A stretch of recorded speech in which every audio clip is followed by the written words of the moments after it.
Amados irmãos, nós começamos uma série de mensagens no domingo passado sobre o Apocalipse e trabalhamos o contexto de capítulo 1, 2 e 3 e hoje nós vamos refletir sobre o que está no capítulo 4.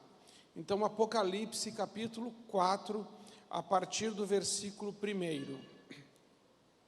Depois dessas coisas olhei, e eis não somente uma porta aberta no céu, como também a primeira vez que ouvi, como também a primeira voz que ouvi, como de trombeta ao falar comigo, dizendo: sobe para aqui, e te mostrarei o que deve acontecer depois destas coisas. Imediatamente eu me achei em espírito, e eis armado no céu um trono, e no trono alguém sentado, e esse que se acha sentado é semelhante no aspecto à pedra de jaspe e de sardônio, e ao redor do trono um arco-íris semelhante no aspecto à esmeralda. Ao redor do trono há também 24 tronos, e assentados neles 24 anciãos, vestidos de branco, em cujas cabeças estão coroas de ouro. Do trono saem relâmpagos, vozes, trovões, e diante do trono ardem 7 tochas de fogo, que são os 7 Espíritos de Deus. Adiante do trono, um como mar de vidro, ou semelhante ao cristal, e também no meio do trono e à volta do trono, 4 seres viventes, cheios de olhos por diante e por detrás. O primeiro ser vivente é semelhante a leão, o segundo semelhante a novilho, o terceiro tem rosto como de homem, e o quarto ser vivente é semelhante à águia quando está voando. E os 4 seres viventes, tendo cada um deles respectivamente 6 asas, estão cheios de olhos ao redor e por dentro, não têm descanso, nem de dia, nem de noite, proclamando: Santo, Santo, Santo é o Senhor Deus Todo-Poderoso, aquele que era, que é e que há de vir. Quando esses seres viventes derem glória, honra e ação de graças ao que se encontra sentado no trono, ao que vive pelos séculos dos séculos, os 24 anciãos prostrar-se-ão diante daquele que se encontra sentado no trono e adorarão o que vive pelos séculos dos séculos e depositarão suas coroas diante do trono, proclamando: Tu és digno, Senhor e Deus nosso, de receber a glória, a honra e o poder, porque todas as coisas Tu criaste, sim, por causa da Tua vontade, vieram a existir e foram criadas. Amém. Essa palavra, ela nos ensina acerca da verdade do céu e a visão do trono de Deus. O versículo 1, irmãos, João começa dizendo: depois destas coisas. Que coisas? De tudo o que aconteceu no capítulo 1, 2 e 3, quando Jesus chama João e começa a dar a João uma revelação. Quando Jesus começa a trazer a revelação do céu sobre João, e Jesus diz a João: eu sou o primogênito dentre os mortos, eu tenho as chaves da morte e do inferno. E ali naquele contexto que Jesus está revelando a mensagem a João, é aquele contexto que a igreja está sendo perseguida, e ela está sendo ferrenhamente perseguida pelos imperadores romanos naquela época, uma perseguição que inicia muito forte com Nero, quando no ano 64 Roma foi incendiada, possivelmente por ele mesmo, e ele incendeia então Roma, mas sobe lá no seu palácio, se veste de ator e fica tangendo a sua lira, vendo Roma queimando por 7 dias, como dos 14 bairros de Roma, somente 10 bairros, no total 10 bairros foram queimados, mas só 4 não, e os 4 que não foram queimados eram densamente povoados por cristãos. Nero tem o álibi perfeito e culpa os cristãos pelo incêndio de Roma. Então ali começa uma perseguição muito forte contra os cristãos, e os historiadores vão dizer que faltou madeira para crucificar os cristãos. Vocês lembram disso? Depois disso, vem o Tito, o general, cerca Jerusalém, destrói seus muros, queima o templo, lembram? E promovem a maior diáspora que os judeus já enfrentaram, e o povo judeu só vai se reunir de novo em 1948. Depois disso, vem Vespasiano, inaugura o Coliseu e promove 100 dias de festa no Coliseu, que na verdade ele vai colocar os cristãos para serem mortos ali por 100 dias seguidos, promovendo pão e circo para os romanos, e os cristãos são devorados pelos leões no Coliseu, são estraçalhados pelos leões. E depois disso vem Domiciano, que é o imperador que está agora no governo, quando o apóstolo João é levado à ilha de Patmos para ter a revelação. Esse é o contexto. E é dentro desse contexto, desse imperador Domiciano, um homem mau, chamado segundo Nero, que mandou matar a própria mãe, que matou o seu irmão, e que estava disposto a matar qualquer pessoa que ameaçasse o seu poder. Ele é o primeiro imperador a dar o título para ele mesmo de Senhor e Deus. Ele é um homem enlouquecido, ensandecido, um homem que persegue os cristãos. E agora ele quer calar a voz do apóstolo João, e por isso manda o apóstolo João para a ilha de Patmos, no mar Egeu, e João fica isolado lá. Então todas as portas da terra são fechadas para a igreja, para o apóstolo João, mas aqui diz: olhei e eis não somente uma porta aberta no céu. Primeira coisa, irmãos, quando todas as portas na terra são fechadas para a igreja, Deus abre uma porta no céu. É muito importante entendermos isso, porque quando todas as portas forem fechadas para você, como um cristão, você pode ter certeza, Deus ama você, Deus ama a sua igreja. Quando a perseguição vem sobre a igreja, Deus é o Senhor da igreja, porque depois destas coisas ainda está apontando para aquela visão que ele teve, que Jesus anda no meio dos castiçais, ou seja, Jesus anda no meio da sua igreja, ele conhece a sua igreja e ele conhece a obra da igreja. Então, dentro desse contexto, agora nós avançamos no texto. Depois destas coisas, olhei, e eis não somente uma porta aberta no céu, como também a primeira voz que ouvi, como de trombeta ao falar comigo, dizendo: sobe para aqui e te mostrarei o que deve acontecer. Irmãos, Jesus está falando. E quando ele está falando, ele não está falando o que pode acontecer. Jesus não está falando o que talvez aconteça. O que ele está dizendo, João, eu vou mostrar para você o que deve acontecer. Nós precisamos entender que a única pessoa que é capaz de descortinar o futuro é Deus. Que não existe cartomancia, não existe artes mágicas, não existe a astrologia, não existe borra de café ou qualquer outra forma que o homem invente para tentar descobrir o futuro. Nenhuma profecia humana é capaz de desvendar a história. Por isso Deus fala com o apóstolo João e diz assim: João, sobe para cá, vem até aqui, porque eu vou descortinar a história, porque eu vou levantar o véu da história e vou mostrar para você as coisas que certamente devem acontecer, não que talvez aconteçam, não é uma possibilidade. Quando Deus fala, é uma realidade. A palavra de Deus é a verdade, e quando Deus está falando, Ele está dizendo assim: essas coisas devem acontecer. Então começa a vir a revelação, e dentro desta revelação, Deus vai mostrar que o falso profeta, o anticristo, a grande meretriz, a Babilônia, a besta, serão vencidos pelo Cordeiro que está sentado num alto e num sublime trono. A história, irmão, já tem um desfecho. A vitória de Cristo e da sua igreja. Estas coisas devem acontecer e essas coisas acontecerão exatamente como elas estão escritas. Amém. Você crê nisso?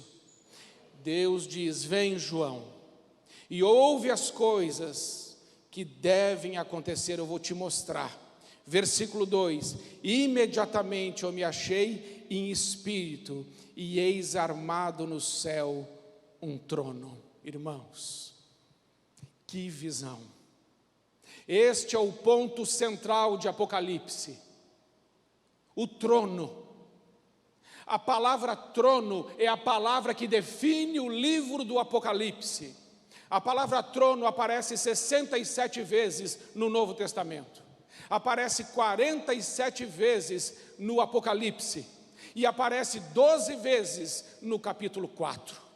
A palavra trono é a palavra central do Apocalipse, porque a palavra trono aponta para um lugar de poder, um lugar de julgamento, um lugar de honra, um lugar de autoridade. E João viu no céu um trono armado, o trono de Deus, aquele que governa o universo. Amados irmãos, o universo não é heliocêntrico, o universo não é geocêntrico, o universo é teocêntrico. Todas as coisas giram em torno do trono de Deus. É Ele que manda, é Ele que governa, é Ele que sustenta todas as coisas com as suas mãos poderosas. A sua vida está rigorosamente debaixo das mãos de Deus. Creia nessa verdade. Deus está no controle da sua vida. E essa mensagem é muito importante, porque diante da perseguição que a igreja está sofrendo, do martírio dos crentes, da morte dos crentes, é muito bom saber que Deus está sentado num alto e num sublime trono. Diante das nossas angústias, das nossas perdas, das nossas dores, das nossas desilusões, diante dos nossos fracassos, diante das nossas derrotas, diante das investidas do mundo contra nós, é muito bom sabermos que Deus habita num alto e num sublime trono. Não perca a visão do trono de Deus. Existem muitos crentes que estão se desesperando. O que vai ser de mim? Mas como é que vai ser? O que é que vai acontecer? Eu não sei como vai ser. Eu quero dizer uma coisa para você: Deus está no trono. Ele está governando. Essa é a visão que João está tendo. Eu vejo um trono armado no céu e no trono alguém que está assentado. E esse que se acha assentado é semelhante no aspecto à pedra de jaspe e de sardônio. O que isso significa, irmãos? O que é que João está querendo dizer? Porque João, quando vê o trono armado, mas vê nele alguém assentado, ou seja, o Deus Todo-Poderoso. E aqui nós precisamos entender uma coisa: quem está assentado no trono não é só Deus, é Deus Pai, é Deus Filho e é Deus Espírito Santo. Eles são adorados, é o nosso Deus triuno que governa todas as coisas. E quando ele vê o Deus em toda a sua glória, ele diz assim: o seu fulgor, o seu esplendor e a sua glória são como o jaspe. O que isso significa? O jaspe é uma pedra branca que reflete a luz, aponta para algo branco, puro, puríssimo, santo. Quando João está vendo Deus assentado no seu trono, ele está dizendo assim: a glória dele é pura, ele é santo, ele é puro. Isso nos leva a entender que o trono de Deus é um trono de santidade. Mas ele vê uma outra pedra, ele quer comparar com outra pedra, porque ele não tem palavras para dizer o que está conseguindo ver. Então ele compara com o sardônio. O sardônio é uma pedra vermelha que aponta para a justiça, para o sangue de Jesus, que nos comprou naquela cruz e nos lavou de todo pecado. Então ele, olhando para o trono de Deus, ele diz: esse trono é santo e esse trono é justo, porque ele é vermelho como o carmesim. A justiça de Deus foi feita por nós, em nós, e está sobre nós, para a glória de Deus. O trono de Deus é santo, o trono de Deus é justo. Mas ele continua: a pedra de jaspe e de sardônio, e ao redor do trono há um arco-íris, semelhante no aspecto à esmeralda. Agora ele vê o arco-íris, ele vê o arco de Deus. Mas para você entender isso, você tem que ler o versículo 5, que diz que do trono saem relâmpagos, vozes e trovões. Ele vê o arco de Deus. O que isso quer dizer, irmãos? Que quando ele está vendo o arco da aliança, isso nos lembra da promessa de Deus, que quando inundou a terra com o dilúvio, ele disse: nunca mais destruirei os homens pelo dilúvio, e agora eu coloco o meu arco no céu, como um memorial que os homens não serão mais destruídos. Isso também aponta para o sacrifício vicário de Jesus por nós.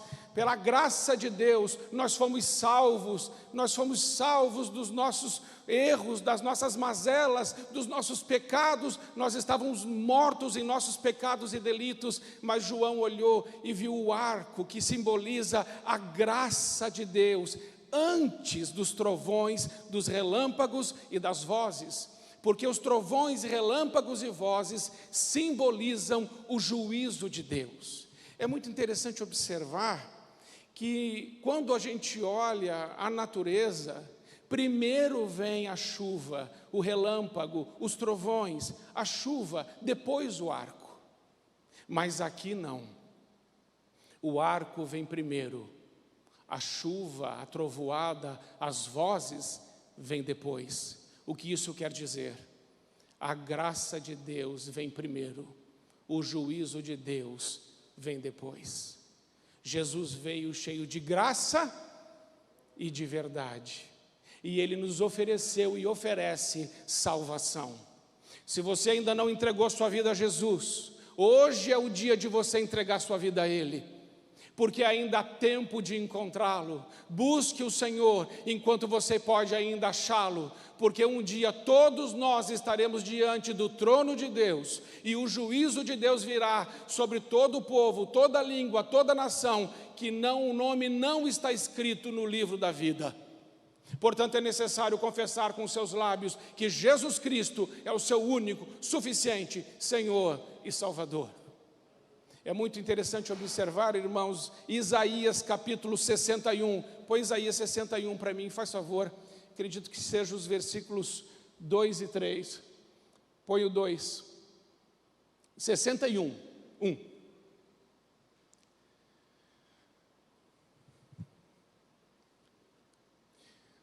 Pode colocar o versículo 1. O Espírito do Senhor Deus está sobre mim, porque o Senhor me ungiu para pregar boas novas aos quebrantados, e enviou-me a curar os quebrantados de coração, a proclamar a libertação aos cativos e pôr em liberdade os algemados, e a pregoar o ano aceitável do Senhor e o dia da vingança do nosso Deus. Você está olhando isso? Isaías diz que existe o dia da vingança. O que é o dia da vingança? É o dia do juízo de Deus. Mas quando Jesus Cristo vem, ele cita esse texto. Põe para mim Lucas capítulo 4, versículo 17. Então lhe deram um livro do profeta Isaías, e abrindo o livro achou o lugar onde estava escrito: o Espírito do Senhor está sobre mim, pelo que me ungiu para evangelizar os pobres, enviou-me para proclamar a libertação aos cativos e restauração da vista aos cegos, para pôr em liberdade os oprimidos e apregoar o ano aceitável do Senhor. Mais um. Tendo fechado o livro, devolveu o assistente. Jesus esqueceu? Jesus não conhece a palavra, ele não esqueceu de falar do dia da vingança? Por que Jesus não falou do dia da vingança? Porque Jesus não veio na sua primeira vinda para vingar a ira de Deus. Jesus não veio na primeira vinda para trazer juízo de Deus. Jesus, na sua primeira vinda que veio para salvar o homem dos seus pecados, para trazê-lo de volta para o Pai. Ele veio para trazer quebrantamento, arrependimento, confissão de pecados, choro, humilhação, lágrimas. Busque ao Senhor enquanto Ele ainda pode ser achado, porque um dia Jesus vai voltar, e a sua segunda vinda é o dia da vingança. Naquele dia não tem confissão de pecados, naquele dia da volta de Jesus não tem arrependimento, não tem quebrantamento. A palavra de Deus diz que os homens procurarão a morte e não acharão, se esconderão do Senhor, terão medo dEle, mas blasfemarão contra Ele, em vez de invocar o seu nome. O dia de aceitar a Jesus é hoje. O dia de agradecer pela salvação é agora. Porque um dia o Senhor virá, e virá com a vingança do nosso Deus. E isso aponta para esta parte que acabamos de ler no versículo 5. Do trono saem relâmpagos, vozes e trovões. Mas voltemos para o 4, versículo 4. Ao redor do trono há também 24 tronos, e assentado neles 24 anciãos vestidos de branco, em cujas cabeças estão coroas de ouro. 24 anciãos sentados no trono. Do que João está falando? Da igreja. 12 patriarcas do Antigo Testamento, os 12 apóstolos no Novo Testamento, a antiga dispensação, a nova dispensação, a antiga aliança e a nova aliança, a igreja do Velho Testamento, a igreja do Novo Testamento, 24 tronos em torno do trono central, o trono de Deus. A igreja está ali representada no céu, ao redor do trono de Deus, com vestes brancas. O que significa vestes brancas? São todos aqueles que foram lavados e alvejados pelo sangue de Jesus. O que significa as coroas? Jesus disse: se você for fiel até a morte, dar-te-ei a coroa da vida. Ali está a igreja que foi comprada por Cristo, mas ali está aquela igreja representada, que são pessoas que foram fiéis até a morte por Cristo. Veja que a salvação é muito mais do que erguer a mão no culto e dizer assim: eu recebo o Senhor como meu único e suficiente Salvador. Isso não é garantia de salvação. Isso não é garantia de salvação, irmãos. A salvação significa dizer: Senhor, eu estou contigo até a morte, em nada tenho a minha vida por preciosa, contanto que eu cumpra o propósito para o qual o Senhor me criou. Eu nasci para glorificar, exaltar e erguer o teu santo nome. Minha vida é tua, minha vida não é preciosa para mim. Se você for fiel até a morte, Ele dará a você a coroa da vida. Ali está uma igreja que não é a igreja batista, não é a igreja presbiteriana, não é a igreja metodista, não é a igreja católica. Ali não tem isso, não tem bandeira, não tem placa, não tem muro. Ali está uma igreja que foi comprada pelo sangue de Jesus. A igreja de Jesus é aquela que é lavada pelo sangue dele. Só entra no céu quem foi lavado e alvejado pelo sangue de Jesus. Não se entra no céu porque vem no culto, não se entra no céu porque participa de rituais e liturgias, não se entra no céu porque passou pelo batismo, não se entra no céu porque às vezes faz uma oração. Se entra no céu porque morreu para a velha vida, nasceu para uma nova vida, é templo do Espírito Santo e tem Deus como seu único e precioso Senhor e bem. Amém, irmãos? Porque logo eu e você estaremos diante dele. João está vendo o trono do Todo-Poderoso. É neste trono que ele está sentado. A igreja está em volta do trono de Deus no céu. Versículo 6. Adiante do trono, como um mar de vidro semelhante a cristal, e também no meio do trono e à volta do trono. Aqui está dizendo que tem um mar de cristal, de vidro de cristal, em torno do trono, no meio do trono, diante do trono. O que isso quer dizer? Que o trono de Deus não tem juízo comprado, que diante do trono de Deus não tem corrupção, não tem jeitinho. O trono de Deus é um trono santo, é um trono puro, é um trono imaculado, é um trono justo. Não entra no céu mentira, não entra no céu pecado, não entra no céu corrupção, não entra no céu qualquer jeito humano. O mar de vidro semelhante ao cristal significa puro, puríssimo, limpo, honesto, íntegro, transparente. Deus é justo em todos os seus juízos. Mas ele continua e diz: há também no meio do trono, em volta do trono, 4 seres viventes, cheios de olhos, por diante, por detrás. O primeiro ser vivente é semelhante ao leão, o segundo semelhante ao novilho, o terceiro tem rosto como de homem, o quarto ser vivente é semelhante à águia que quando está voando. E os 4 seres viventes, tendo cada um deles respectivamente 6 asas, estão cheios de olhos, e ao redor e por dentro não tem descanso, nem de dia, nem de noite, proclamando: Santo, Santo, Santo é o Senhor Deus Todo-Poderoso, aquele que era, que é e que há de vir. O que é que João vê? 4 seres viventes. Quem são eles? O que eles representam? Os 4 seres viventes podem ser representados ou podem estar representando os 4 evangelhos. O leão é Mateus. Mateus traz Jesus como leão da tribo de Judá. O primeiro evangelho é representado pelo leão.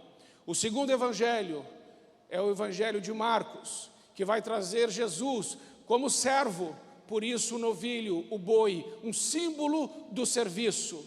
Mas Lucas traz Jesus como um homem perfeito, por isso o terceiro ser vivente é semelhante à face de um homem. E o quarto, que é a águia, aponta para o evangelho de João, porque Jesus é aquele, segundo João, que veio do céu, mas que volta para o céu.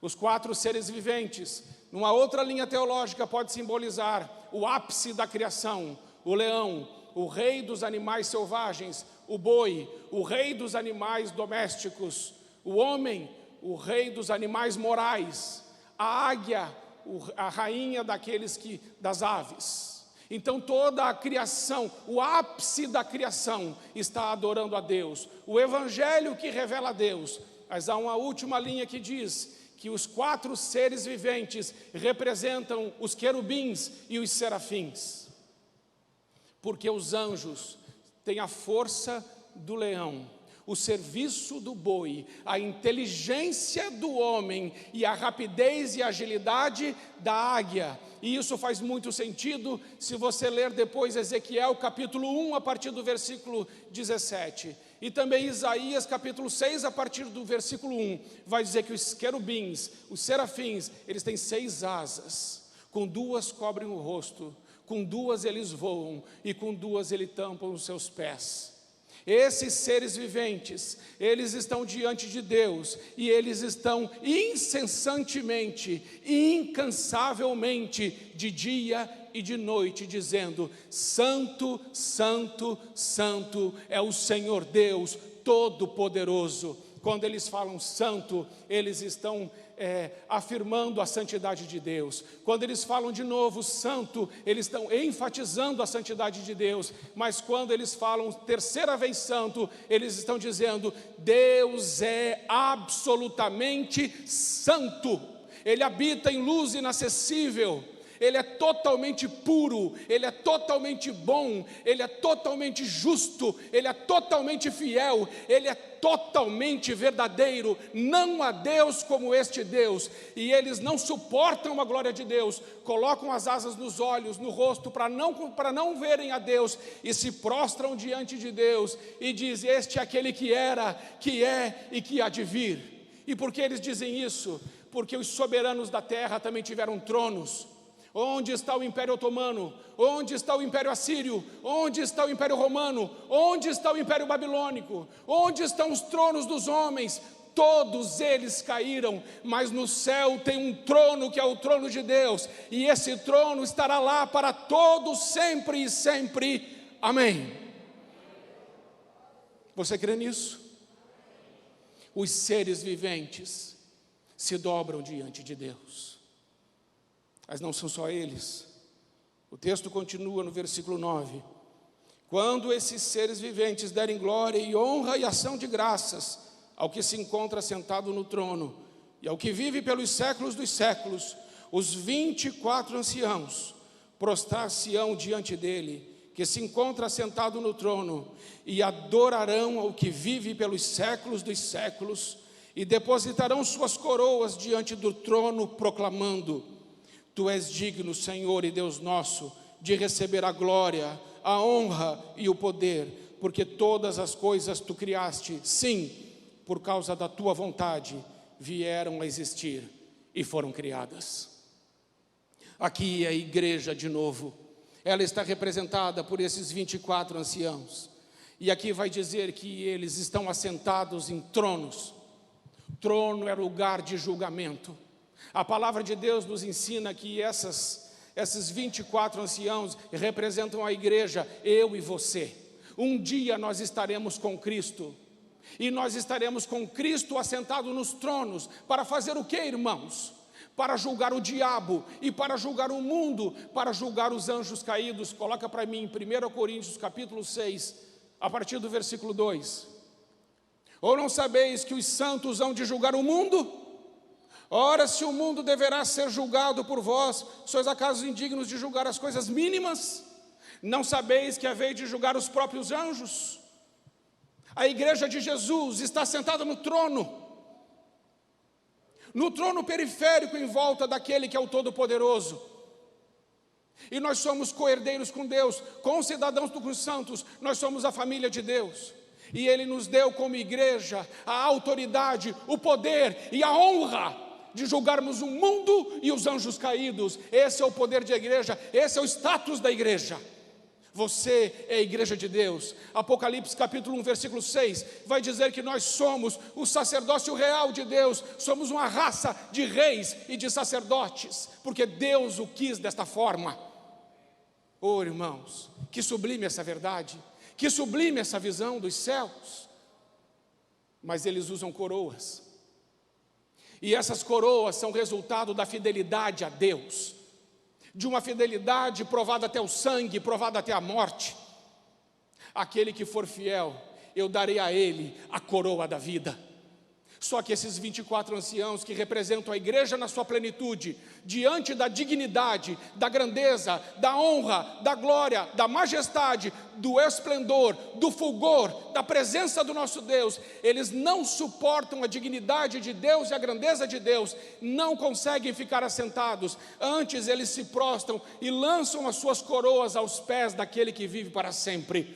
E diz: o Senhor é digno de receber toda a honra, toda a glória, todo o poder. O Senhor é digno, porque o Senhor criou todas as coisas, e todas as coisas existem pela Tua santa vontade, Senhor. Oh, irmãos, que visão de João!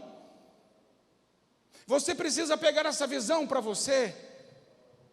Essa é a visão do Apocalipse. Deus está no trono, Ele governa, Ele sustenta todas as coisas com as suas mãos poderosas. Por isso, por nenhum momento você pode duvidar que Deus está no controle da sua vida. Em nenhum momento você pode achar que as coisas ruins que acontecem com você estão fora do plano de Deus. Todos os apóstolos, com exceção de João, foram mortos pelo viés do martírio. Mas nenhum deles blasfemou, nenhum deles se acovardou, nenhum deles recuou. Antes, todos eles consideraram grande privilégio sofrer pelo nome de Jesus. Que tipo de igreja somos nós? A igreja comprada pelo sangue do Eterno. Você é a igreja de Jesus.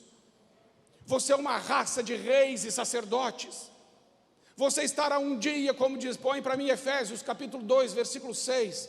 A palavra de Deus diz que nós já estamos assentados agora mesmo com Cristo nas regiões celestiais. Aí você fala: não, pastor, mas eu estou aqui. Na perspectiva de Deus, não é esse tempo cronológico. O tempo de Deus, Kairos, Ele já viu tudo. A perspectiva do céu é diferente. Ele já vê a sua igreja assentada com Ele nas regiões celestiais, num lugar de autoridade, num lugar de poder, num lugar de domínio, num lugar de honra, num lugar de julgamento. Por isso o padrão da igreja, o padrão de vida dos crentes precisa ser elevado para honrar, para glorificar e para exaltar o nome do nosso Deus. Não brinque com Deus. Deus não brinca com você. Cuidado com as suas escolhas. Tem muito crente que está negociando a palavra de Deus. Tem muito crente que perdeu a visão do trono. Tem muito crente que está brincando com a glória de Deus. Mas o dia do juízo vai chegar para todos. E Deus conhece o coração de cada um. Que eu e você sejamos encontrados, lavados e alvejados pelo sangue dele, e dispostos a morrer por ele a qualquer hora e em qualquer tempo, porque ele é digno. Ele é digno. Ele é santo. Ele é bom. Ele é fiel. Ele é verdadeiro. A posição da igreja no Apocalipse é no trono, mas não é só no trono. É com coroa, mas não é só isso. Há um momento em que a igreja sai do trono e vai de joelhos e pega a coroa e coloca aos pés de Jesus, e não conseguindo olhar para ele por causa da sua santidade e da sua grandeza, só diz: o Senhor é digno de receber toda a honra, toda a glória e todo o louvor, toda a exaltação ao nome de Jesus. Amém, irmãos? Nós devemos fazer a mesma coisa que está acontecendo no céu, nós devemos fazer na terra. No céu a igreja está de joelhos declarando a grandeza de Deus, e na terra a igreja deve fazer o mesmo.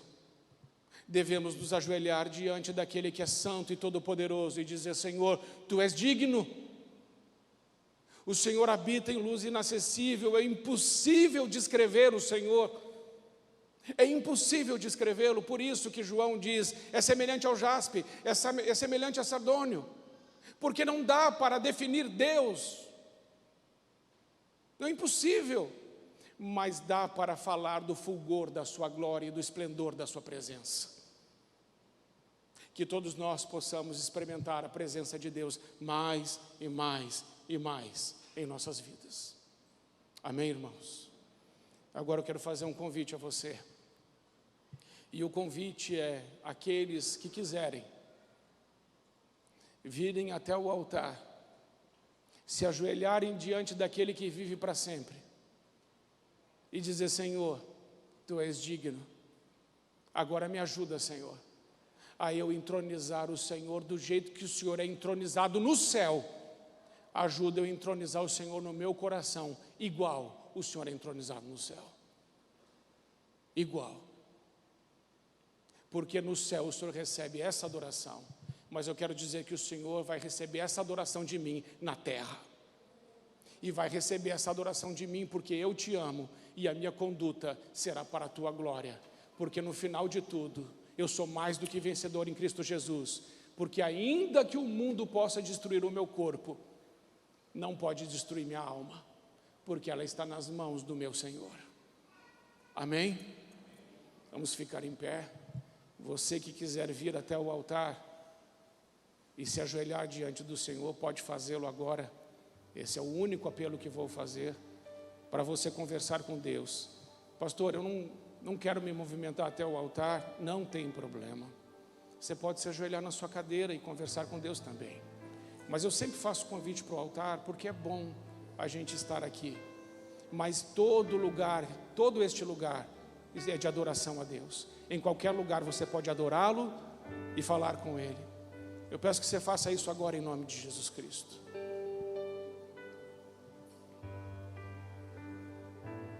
E enquanto você ora a Deus, o louvor nos abençoa com esta canção para a glória dEle.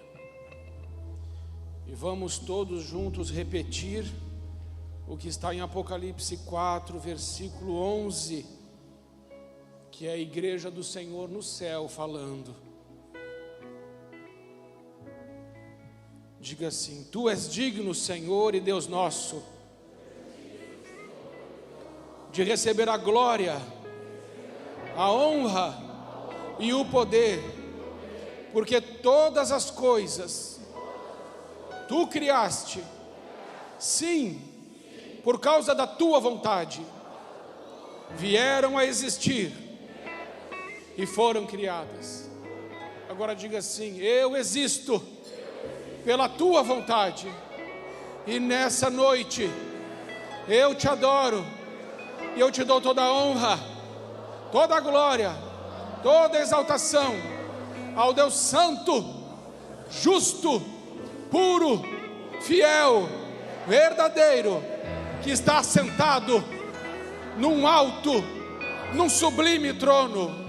Tu és o sustentador, o governador do universo. A minha história está nas tuas mãos. Fica comigo, Senhor.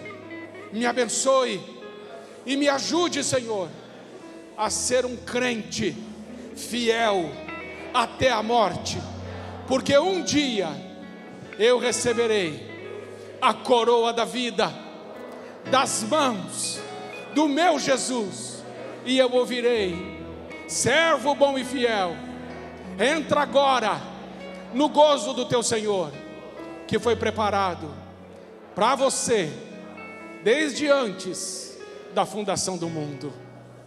Amém. Amém, irmãos. Irmãos, não podemos perder essa visão. A visão do trono de Deus. Ele está agora mesmo assentado no trono. Mas se você lê Atos capítulo 7, quando a sua testemunha, um homem cheio do Espírito Santo chamado Estevão, quando ele estava sendo apedrejado e morto por causa do Evangelho de Jesus, a palavra de Deus diz que ele viu o céu se abrindo, e Deus estava em pé, esperando por ele. Viva uma vida tão maravilhosa para Deus, que faça ele levantar do trono e dizer assim: eu vim te receber, como ele fez para Estevão. Você já pensou? Em vez de Deus mandar os anjos dele, como mandou para Lázaro, aquele mendigo que comia a porta daquele homem rico, quando morreu, anjos de Deus o levaram para o céu. Mas Estevão não. Estevão, antes de morrer, o rosto dele parecia de um anjo, e ele viu os céus se abrirem, e antes da sua morte ele viu o Senhor em pé. Ele levantou do trono. Irmãos, Deus está no trono, mas o sonho de cada cristão deve ser esse: a minha vida vai ser de tal forma que quando eu estiver morrendo, o meu Senhor vai levantar e com a coroa na mão vai estar me esperando e dizendo: vinde, servo bom e fiel, entra agora. Glória a Deus. Amém? Eu fiquei animado. Os problemas já apareceram. Quando a gente está na presença de Deus, os problemas somem. Louvado seja Deus. Você é esse cristão, eu creio. Continue vivendo assim para a glória de Jesus. Amém?